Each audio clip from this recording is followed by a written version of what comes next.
Now let's study the examples from the practice set 1.3 which are related to the tests of similarity and properties of similar triangles.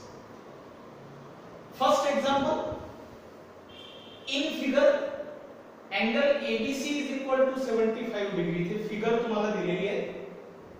angle ABC चं माप 75 degree आहे. angle EDC चं माप 75 degree आहे. State which two triangles are similar.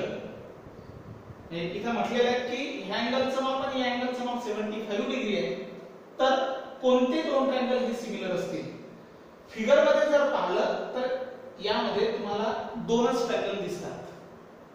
पहिला triangle ABC आणि दुसरा triangle DEC. या व्यतिरिक्त कुठलाही ट्रायंगल यामध्ये तयार होत नाही. मग हेच दोन ट्रायंगल तुम्हाला सिमिलर दाखवता येईल काय? अँड बाय व्हिच टेस्ट, आणि कोणत्या टेस्टने ते दोन ट्रायंगल सिमिलर दाखवता येईल? Also write the similarity of these two triangles by a proper one-to-one correspondence. त्याचा व्यवस्थित करस्पॉन्डन्स सुद्धा लिहायचं आहे. मग आता सगळ्यात आधी जर आपण ट्रायंगल ABC आणि ट्रायंगल DEC चा जर विचार केला, लक्ष द्या, in triangle ABC and triangle DEC इथे one to one correspondence perfect असलंच पाहिजे असं काही आवश्यक नाही. ट्रायंगल ABC चा विचार करू आणि ट्रायंगल DEC चा विचार करू. ट्रायंगल ABC चा अँगल ABC पहा. अँगल ABC ज्याचं माप 75 डिग्री आहे आणि हा जो छोटा ट्रायंगल आहे याचा अँगल EDC पहा. अँगल EDC दोनही अँगल हे कॉन्ग्रुएंट आहेत. काय कारण आहे? कारण दोन्ही अँगलची माप सारखी आहेत. Because measure is 75 degree. Measure is 75 degree असं आपण कारण लिहू शकतो. दोन्ही अँगलचं माप 75 डिग्री. त्यानंतर ट्रायंगल ABC चा अँगल जसा इथे घेतला, ट्रायंगल DEC चा अँगल इथे घेतला, दोन्ही अँगल कॉन्ग्रुएंट मिळाले. तसंच दुसरा अँगल मिळतो का जरा ते पहा. ट्रायंगल ABC चा अँगल C पहा, म्हणजे अँगल ACB. अँगल ACB आणि ट्रायंगल DEC चाच अँगल DCE. अँगल DCE हे सुद्धा दोनही अँगल कॉन्ग्रुएंट आहेत. कारण काय? दोनही ट्रायंगलचा हा अँगल कॉमन अँगल आहे. म्हणून आपण इथे काय लिहू? Common angle. आणि ज्या दोन ट्रायंगल मधल्या करस्पॉन्डिंग अँगलचे पहिली पेअर दुसरी पेअर दोन पेअर जर कॉन्ग्रुएंट असतील तर ते दोनही ट्रायंगल AA टेस्टने सिमिलर दाखवता येतात. म्हणून आपण एक म्हणू therefore ट्रायंगल. आता मात्र one to one correspondence perfect आलं पाहिजे. तर आता हे अँगल असल्यामुळे आपण मिडल व्हर्टेक्स घेऊ BC आणि राहिलेला व्हर्टेक्स आहे त्या ट्रायंगलचा A. BCA is similar to triangle D middle vertex C DC आणि त्या ट्रायंगलचा व्हर्टेक्स राहिलेला आहे E.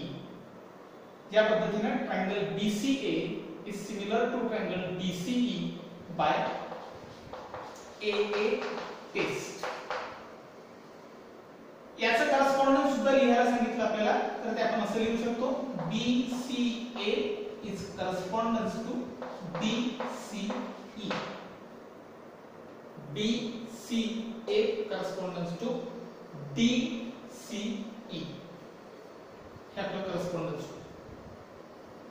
दुसरा प्रश्न इथे म्हटलेला आहे की are the triangles in figure similar. इथे फिगर दिलेली आहे. हे दोनही ट्रायंगल सिमिलर आहेत काय? आहे तर कोणत्या टेस्टने आहेत? माहिती तुम्हाला दिलेली आहे. मग हे दोन ट्रायंगल सिमिलर दाखवत असताना इथे आपल्याला कुठेही अँगल हे कॉन्ग्रुएंट दिलेले नाहीयेत, त्यामुळे इथे अँगलचा संबंधच नाही. मग अँगल नसणारी टेस्ट कोणती आहे की ज्यामध्ये अँगलच नाहीये, ती टेस्ट आहे SSS टेस्ट. मग SSS टेस्ट इथे आपल्याला होऊ शकते काय, तर त्यासाठी तीन साइडची इन्फॉर्मेशन दिलेली आहे. तर एक साइडची पेअर, दुसऱ्या साइडची पेअर आणि तिसऱ्या साइडची पेअर, तीनही आपल्याला माहिती दिलेली आहे. मग आता आपण पहिली पेअर घेऊ. एग्जांपल सोडवायला घेऊ. PQ upon corresponding side LN. PQ upon LN. आता PQ ची लेंथ आहे 6, LN ची लेंथ आहे 3. रेशो बनतो 3 1 जा 3, 3 2 जा 6 म्हणजे 2/1. याला इक्वेशन नंबर 1 घेऊ. दुसरी पेअर घेऊ साइडची QR MN. QR upon MN. QR आहे 8, MN आहे 4. इथे सुद्धा रेशो जर काढला तर आपल्याला मिळतो 4 1 जा 4, 4 2 जा 8 म्हणजे 2/1. त्याला इक्वेशन नंबर 2 देऊ. तिसरी पेअर घेऊ करस्पॉन्डिंग साइडची PR LN. PR upon LN. PR आहे 10, LN आहे 5, 5 1 जा 5, 5 2 जा 10 म्हणजे 2/1. Let's do the equation number 3. आता पहा, फ्रॉम इक्वेशन 1 2 3 तीनही इक्वेशन मध्ये पहा एक्स्ट्रीम RHS जे राइट हँड साइड आहे ती इक्वल आहे. राइट हँड साइड 2/1 2/1 2/1 आहे. याचा अर्थ हे तीनही रेशो इक्वल आहेत. म्हणून आपण म्हणू शकतो फ्रॉम इक्वेशन 1 2 and 3 तीनही इक्वेशन वरून आपण असं म्हणू PQ अपॉन LN हा रेशो बरोबर दुसरा ratio QR upon MN is equal to PR upon LN. आता ज्या ट्रायंगल मध्ये PQ upon LN, QR upon MN, PR upon LN हे तीनही रेशो जर इक्वल आहेत म्हणजे करस्पॉन्डिंग साइड्स ह्या प्रपोर्शन मध्ये आहेत, तर हे ट्रायंगल्स, दोन्ही ट्रायंगल्स हे SSS टेस्टने सिमिलर असतील. म्हणून आपण म्हणू therefore triangle PQR is similar to triangle LMN. PQR is similar to triangle LMN by SSS test. प्रश्न आपल्याला तोच विचारला होता की हे दोन्ही ट्रायंगल सिमिलर आहेत काय, तर दोन्ही ट्रायंगल सिमिलर आहेत कोणत्या टेस्टने, तर बाय SSS टेस्ट.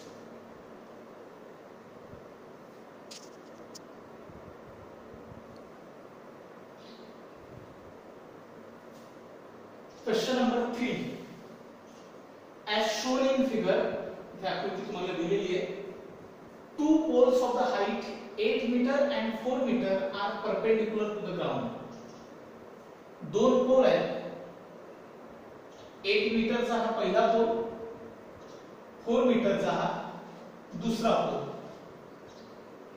दोनही पोल हे ग्राउंड सोबत, ही ग्राउंड लेवल आहे, त्या ग्राउंड सोबत अगदी परपेंडिक्युलर आहे.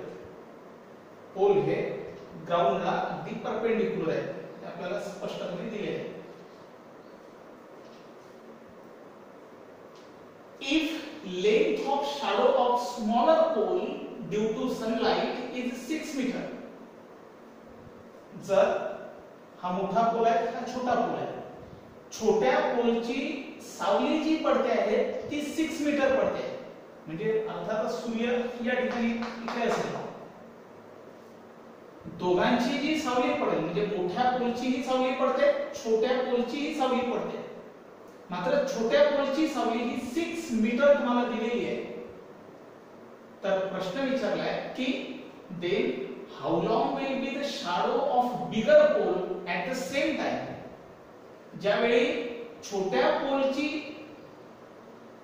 सावली ही 6 मीटर लांबीची आहे, अगदी त्याच वेळी मोठ्या पोलची सावली ही किती लांब असेल असा आपल्याला प्रश्न विचारला आहे. सहज आपल्याला एक्झाम्पल सोडवता येईल. त्यासाठी इथे तयार ह्या पोल आणि ह्या त्यांच्या सावल्या यामुळं इथे जे हे दोन्ही ट्रायंगल तयार झाले या दोनही ट्रायंगल आपल्याला सिमिलर दाखवावे लागतील. आणि एकदा की दोन्ही ट्रायंगल सिमिलर दाखवता आले की मग त्याच्या करस्पॉन्डिंग साइड्स ह्या प्रपोर्शन मध्ये असतात. ते आपल्याला वापरता येतं आणि ह्या व्हॅल्यू सुद्धा सहज काढता येतात.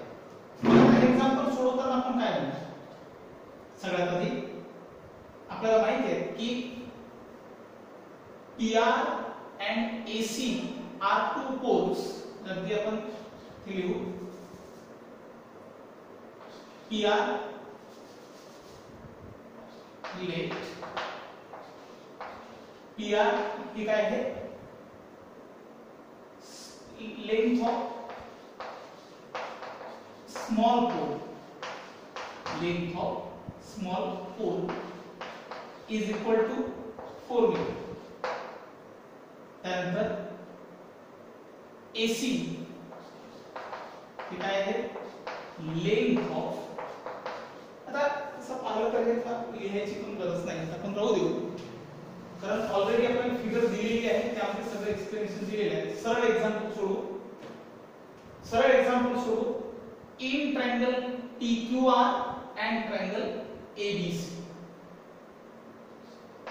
In triangle TQR and triangle ABC. दोन्ही ट्रायंगल मध्ये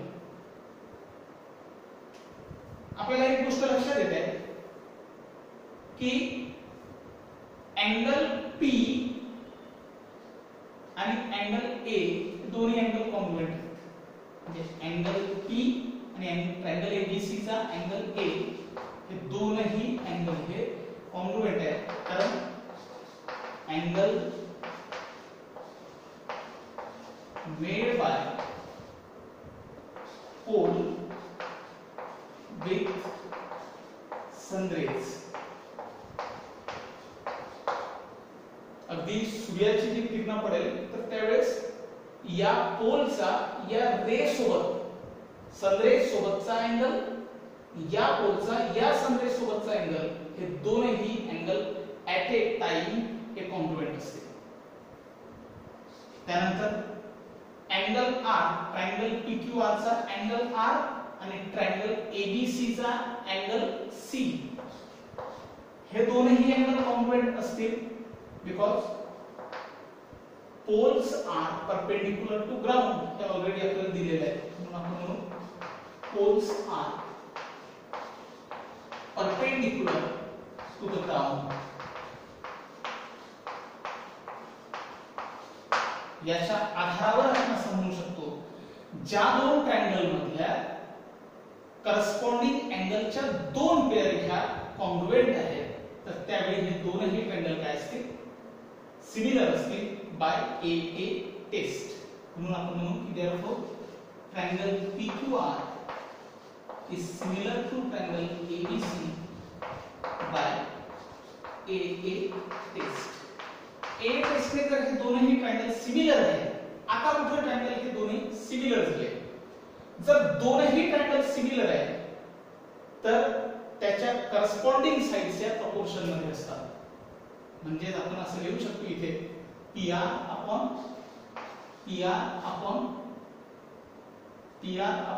AC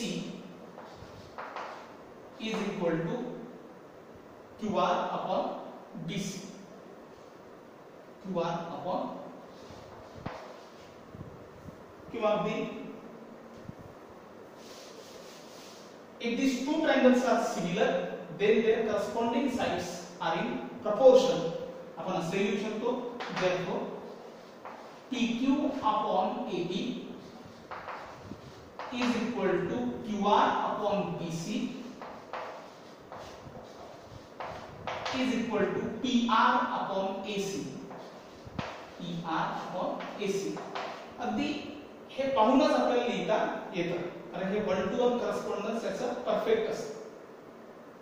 कारण याचं लिहू दोनही ट्रायंगल सिमिलर आहेत म्हणून त्याच्या करस्पॉन्डिंग साइड्स या प्रपोर्शन मध्ये असतात. कारण आपण sides of similar triangle. Corresponding sides of similar triangle. आता यामध्ये आपल्याला PQ आणि AB याचं काही काम नाही आहे, त्यामुळे आपण फ्रीज करून देऊ. आपल्याला QRBC आणि PRAC चं काम आहे. QR ची लेंथ आहे 6 अपॉन BC ची लेंथ आहे जी आपल्याला काढून दाखवायची आहे. x आपण म्हणू इज इक्वल टू PR ची लेंथ आहे 4 आणि AC ची लेंथ आहे 8. याच्यामध्ये क्रॉस मल्टिप्लिकेशन करू म्हणजे आपल्याला BC ची लेंथ मिळेल. आपण x च्या जागी BC राहू देऊ. आता याच्यामध्ये क्रॉस मल्टिप्लिकेशन करू. 6 into 8 is equal to 4 into BC. म्हणजे काय होईल 6 into 8 is equal to BC जसेच्या तसेच मल्टिप्लिकेशनला असणारे 4 हे डिव्हिजनला जाईल. 4 1 जा 4 4 2 जा 8. 6 into 2 काय राहणार 12 metre is equal to BC. म्हणजे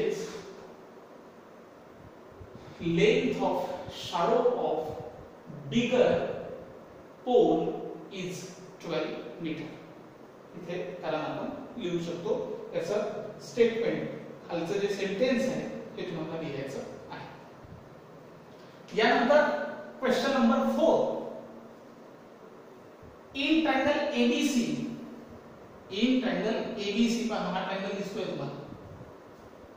AP is perpendicular to BC दिलेला आहे. BQ is also perpendicular to AC. BPC betweenness BPC म्हणजे तीनही पॉइंट हे कोलिनियर आहे. AQC इथे सुद्धा betweenness AQC आहे. Q is lies between A and C आणि AQC हे तीनही कोलिनियर आहे. Then prove that triangle CPA similar to triangle CQB. म्हणजे हा ट्रायंगल CPA दिसतोय, हा ट्रायंगल CQB सोबत सिमिलर आहे हे प्रूव्ह करून दाखवायचं आहे. आणि एकदा की जर ते सिमिलर असेल तर मग आपल्याला तीन व्हॅल्यू दिलेल्या आहेत, चौथी व्हॅल्यू काढायची आहे. म्हणजे या एक्झाम्पल सारखंच पुढे ते एक्झाम्पल आहे. मग कसं सोडवायचं, कोणते दोन ट्रायंगल सिमिलर दाखवायचे आहेत आपल्याला, त्या दोन ट्रायंगलचा विचार करू. In triangle CPA and triangle CQB या दोन ट्रायंगलचा विचार करू जे दोन ट्रायंगल सिमिलर दाखवायचे. CPA हा ट्रायंगल आणि CQB हा ट्रायंगल, या दोन ट्रायंगलचा आपण विचार करू. काय दिसतंय आपल्याला, CPA मध्ये पहा आणि CQB मध्ये पहा, दोनही ट्रायंगल मध्ये अँगल C हा कॉमन आहे. म्हणजे आपण असं म्हणू शकतो की अँगल PCA आणि ट्रायंगल CQB हा जो ट्रायंगल आहे याचा कोणता अँगल, अँगल QCB हे दोनही अँगल कॉन्ग्रुएंट आहेत कारण कॉमन अँगल.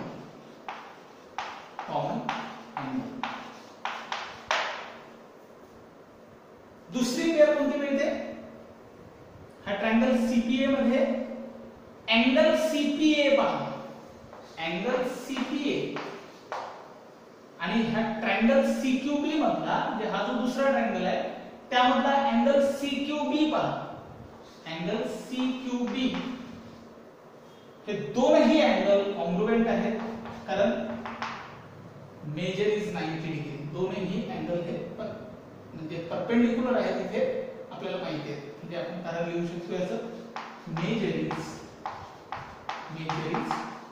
90 डिग्री. याच्या आधारावर ज्या दोन ट्रायंगल मध्ये करस्पॉन्डिंग अँगल्सच्या दोन पेयर कॉन्ग्रुएंट असतात तेव्हा ते दोन ट्रायंगल काय असतात, सिमिलर असतात बाय AA टेस्ट. म्हणून आपण म्हणू की therefore triangle CP middle vertex CPA similar to triangle CQB by AA test test ने दोनही ट्रायंगल हे सिमिलर आपल्याला दाखवता येतात आणि हेच आपल्याला प्रूव्ह करून दाखवायचं होतं. जर दोनही ट्रायंगल सिमिलर आहेत तर त्याच्या करस्पॉन्डिंग साइड्स या प्रोपोर्शन मध्ये असतात. मग जर हे दोनही ट्रायंगल सिमिलर आहेत तर त्याच्या करस्पॉन्डिंग साइड्स आपण कशा लिहू?